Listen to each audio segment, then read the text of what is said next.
Hello, everybody. Welcome to Coffee Time with Crystal. I am your podcast host, Crystal Riley. My purpose is to help people live in freedom from shame, guilt, and condemnation. We are starting off by doing radical stories of forgiveness. I am excited. My profession is I'm a realtor and I run a Christian business networking organization called the Tapestry Network. I'm a mother of 2 teenagers and a wife of almost 20 years. I have a couple pretty powerful stories of my own about radical forgiveness and how I forgave my sexual abuser from my childhood. I am so excited to get to be on this journey with all of you. I look forward to meeting you and interviewing and helping you break free from the lies, guilt, shame, and condemnation that holds us back from what we're called to do. So welcome to today's show.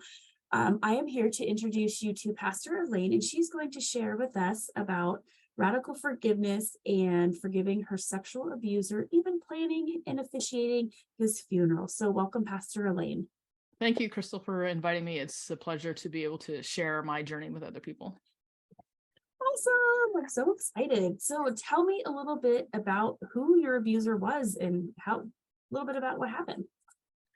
Well, it's kind of a sad story, as you can probably tell, but I was adopted as a baby. And sadly, I was abused by the man that adopted me. And that happened nonstop the entire time that I lived at home. And when I was about 8 years old, my mom had actually confronted me about it because my brother had been talking to her. And she confronted me about it in front of my dad. And my dad lied. And it never changed. Nothing ever changed. So the entire time growing up, it continued on and on and on. And so growing up in that environment and also being raised at the church at the same time can really get us jacky up because you get too many mixed messages about stuff. And when I became a teenager, I started acting out in a wide variety of ways, just trying to find an escape, either mentally, emotionally, even physically, from all the stuff that was happening in my life. And I never told anybody ever about what was happening. And I remember as an adult going back and asking my friends from high school, I said, did I ever tell you what my dad was doing? And they said, no, you just told us to stay away from your dad, but you never really told us what was going on. But we kind of figured but didn't really know for sure. And it wasn't until my dad went to jail and the police came to my door and asked me and told me, he's going to be arrested. We need to know, what you knew. So said that maybe we should come and talk to you. And they never told me who it was who said that, which I think is kind of interesting. So who was it who told the police, right, that they should come talk to me? So somebody must have known something was going on. But so the first time I really sat down and talked with somebody about it was to a police officer in my living room. And thankfully they sent a female police officer. But yeah, it was a pretty challenging. How old were you when it started? As young as I can remember. I was acting out in kindergarten. I was, and that's embarrassing and hard for me. And so also, this is a side note, that if you know a child that's sexually acting out at that young age, that means they've been exposed to something that they shouldn't be exposed to. Right. So you figure I was 5, right? So, yeah. Wow. And how old are you when he was arrested? 22. 22. Oh, wow. Yeah. Wow. Mm-hmm. That's pretty crazy. So, thank you for sharing. So looking back at all of the series of events that happened, so was he arrested and was he put in jail and did he serve time? Well, this was a different era and I need everybody to remember that. This happened in the 80s and what happened was he had molested somebody else in the church and they turned him in. And so the police came to talk to me and a super dysfunctional. I mean, we had an extremely dysfunctional relationship. This is before you could call 911 on your parents, right? There was no CPS to turn you just didn't do that in that area. There was no conversations about, hey, if your parents are doing this to you, or if somebody's doing this to you, you should call in. And so he and I was renting his house and he came into my house the day before the police showed up and said, the police came to my job today and said they're going to arrest me tomorrow. And based on what you say, I might or might not go to jail. What are you going to tell them? Wow. And the only thing that came out of my mouth, I said the truth. And he goes, well, what is the truth? And I mean, it was like the first time there was any discussion about it. So I left home really young, so there was never a time where we ever, like, as adults, ever talked about it, right? And I just I said, if you don't know, that's your problem. And he said, well, let's just say it happened once or twice. And then he said something else, and all I said was, I hate you. And I just remember, like, it's like everything in my body just needed to say that, it's like, and I'm just like, I hate you. Right to feel that way. Yeah. And he left, and I just remember, so then the police came over. I think it was like the next night or even later that day. I can't remember, but, and they came and they said, hey, someone said that we should come and talk to you. And I just told them everything. And they said, well, we're going to make sure this guy goes to jail. Then, and this is kind of like in between, it was around Halloween. I was pregnant. My son was born November 30th. And so this Halloween night, I remember being super uber pregnant, and I'm on the phone handing out candy to the kids at the door. And my mom is yelling at me, how could you lie about your dad like that?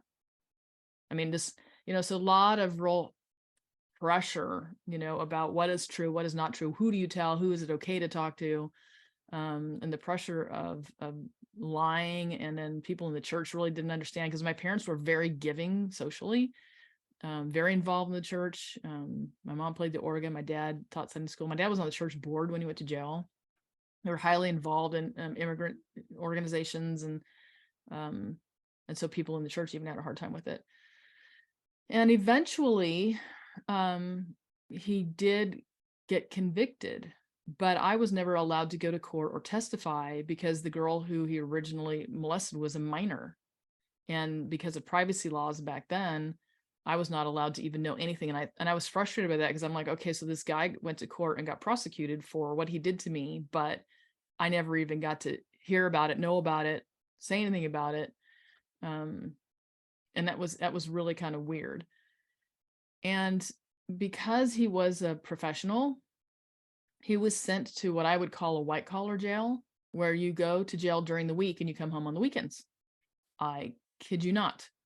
Wow. Yeah. Crazy. So we got to come home on the weekends. So we got to come home on the weekends, and he would go to church as though nothing was happening. Now, we were still all going to the same church together. So I'm talking super dysfunctional. Okay. Very dysfunctional. Yeah. And I remember I personally contacted the pastor. He's a brand new pastor. He had to have been like in his early or late 20s. So brand new pastor at this church. And I went up to tell him, I said, by the way, did you know my dad got convicted? And he's like, no, I knew that he was charged, but I didn't know he'd been convicted. And I said, yeah, he actually goes to jail during the week and just comes home on the weekends. And he's like, are you kidding me? And I'm like, no. And so, and that poor pastor having to go through all of that and removing him from the board in the church and all that, because like nobody in the church really knew. I think the other family had left. I'm not exactly sure the dynamics of the other person that was involved. And it ended up that he was going to lose his job and his pension. And the company they work for said that if you don't come back to work, you're going to lose your job. End of story. So he went back to court, and they allowed him to go to jail on the weekends so that he could keep his job and keep his pension. Oh my goodness. That's okay. I mean, that is how things were back in the day. So yeah. I mean, it was just absolutely crazy, absolutely crazy. I have an interesting story too, but not exactly like that, but highly dysfunctional and some similar stuff. But so, how did you feel like knowing all this and knowing all the dysfunction, and what steps did you take to get out of it? It took some time. I mean, because I was raised in so much dysfunction, and so dysfunction was like the norm of my life. It was really hard for me to know what was normal and what wasn't normal. And so I spent a lot of time focusing on other people and really trying to say, okay, is this normal? What, because in my mind as a little kid, when you walk out your front door, you act perfect. You go to church, you do the thing, you do whatever, but behind closed doors, all sorts of chaos can go on. And I assumed everybody was like that. I had no reason not to think that, because that's the way I was raised. And it wasn't until I was in 5th grade and I went to public school for the first time. I was in private school also in all this time, that I realized that not everybody's home was like that. And it was, I just, it's such a clear memory for me of thinking, wow, if this isn't like everybody else, what is everybody else like? So growing into adulthood, I still had that same thing of having to kind of reconstruct what was true about relationships in life and that kind of thing. And at the time, I had gone to my pastor and said, I think I need counseling. And because I knew, it was evident something, right? There was a mess and I probably needed help, but I didn't know how to get it or what to do. And so I had asked my pastor, and he had asked me, what do you want to get out of it? And I wasn't really sure. And he goes, make a list and come back. And I did. And it had on top of the list, again, dysfunction. I want to improve my relationship with my parents and improve my relationship with my brother. So I was adopted with 2 brothers. Neither of them were biologically related to each other or me. And because of all the dysfunction, we all had dysfunctional relationships. We didn't know how to relate to each other or have normal relationships. And then other things that were on the list. And he said, well, where do you want to start? And I said, well, my relationship with God. And 100%, I'm not kidding at all, it was not on the list at all. I hadn't thought about it. Never did it cross my mind. I am going to a church to talk to a pastor. Maybe I should talk about my spiritual condition. It never crossed my mind. So in thinking back on it, it was really kind of shocking that even came out of my mouth. It's like, where did that come from? Other than God said, today's the day, right? And so he asked me, he said, well, where's your relationship with God? And I said, I really don't know. I did not know how to answer the question. And he said, did you ever ask Jesus in your heart? And I'm like, during VBS when I was 5. And I cried because I didn't want to go. And the pastor says, was that it? And I'm like, yeah, pretty much. And he says, well, we can take care of that today. And we walked down to the sanctuary and down to the altar and prayed simple sinner's prayer. So through the whole circumstance of my dad going to jail, I actually had this salvation experience. And then I decided I needed to go find professional counseling, and I wanted to find a Christian professional counselor. And I had the hardest time because, again, we're back in the 80s, right? Mm-hmm. Where Christians were not going to counseling. It was bad. Psychology was bad. Psychology is anti-Christ. It's like, and it was really, really hard for me. But, and I had to pursue it. Like the first therapist that I went to after we were done, she goes, sometimes it takes people a while to find the therapist that's a good fit. And I left, I went, she's quitting me after one session. I'm like, that's not a good sign. That could be very discouraging, actually. Exactly. And so I had to intentionally pursue it. And, thinking about coming on and sharing with you, Crystal, about this, the one thing I do want to say is that it's not easy. Forgiveness is not easy.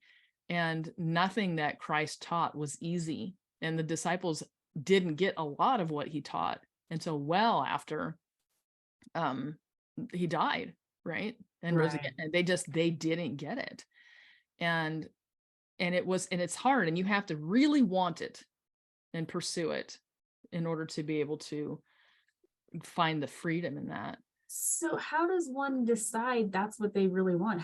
Because you stated that you didn't know exactly what you wanted to go to counseling for, you just knew you needed something. So then what words of wisdom would you share, where to start, how to figure out what you want? Or well, originally I thought I'd forgiven him because, I went through all this process of, you just forgive and forget, right? And you just kind of merrily go on your way and you just go live your life. And I genuinely believed I had done that. It's like, okay. And another situation that happened, and it's hard for me to share this because it's so dysfunctional, but I'm sure other people can probably relate to this. I went to family camp every year, and I took my kids, and one night my parents came. So it was publicly open in the evenings. Anybody could come to the service. They'd drive up and drive away. And we were staying there for the week. And during one of the services, I can't remember what the service was about, but I felt really convicted that I needed to go to the altar and pray about forgiving for holding a grudge for all these years against my dad. And so I went to the altar and I prayed. And afterwards, everybody's mingling, and my parents came up to me. And I said, I just need to know if you'll forgive me for holding a grudge all these years, thinking I was doing the right thing, right? And he said, well, absolutely. And he goes and gives me a hug. And when I go to back off, he won't let go. And all that creepiness and fear and grossness just all came back. and just Wow. that wall came back up. And I struggle with that. It's like, does this mean that I haven't forgiven him because I have this, right? Right. And it was really a challenge. And it wasn't until many years later where I was teaching a class, a Sunday school class for the college age adults, and we had a lesson on forgiveness. And what the goal was to bring little white stones for everybody in the class. And they were to write the name of the person that you need to forgive on the stone. And so and I hated, I was like reading, every time I read the lesson, I have to teach this lesson. My dad kept coming to mind, and I kept thinking, I don't know why I've forgiven him, but other people had said, well, you haven't forgiven him. And I'm like, what do you want me to do? I mean, what do you want me to do? It's like, I've said the thing and I've done the thing. And it's like, I would tell people, just don't let him he can make it to heaven. That's up to him and God. Just don't let him have his mansion next to mine. That was all I requested. Okay. And so I'm teaching this class, and I give everybody the little rocks and handed all the pens, and I'm looking at my little rock, and everybody's writing their stuff, and I just went, I wrote dad on it, and I threw it in my purse, and it rolled around in my purse for the longest time. And every time I saw it, I just hated it. It's like, oh, that stupid rock, because I felt like there was something missing and I didn't know, right? And I was frustrated by that. And then I don't know, maybe some months later, maybe even years later, my dad called me, which he never did. And he left a voicemail message back on the time when he had like the machine, voice machine. And he just called to see how I was doing. And I told my friend, I said, yeah, it's really weird. My dad called. And she goes, well, what are you going to do about it? And I said, I don't know. She goes, well, why are you going to do anything? I'm like, I don't know. And I kind of just let it sit there, and kind of prayed about it. And then, so then I called him back, and he said, we were kind of chatting, just like really surface kind of stuff. Cause I was, he had some online access at this time, and I was afraid that he would stalk my girls.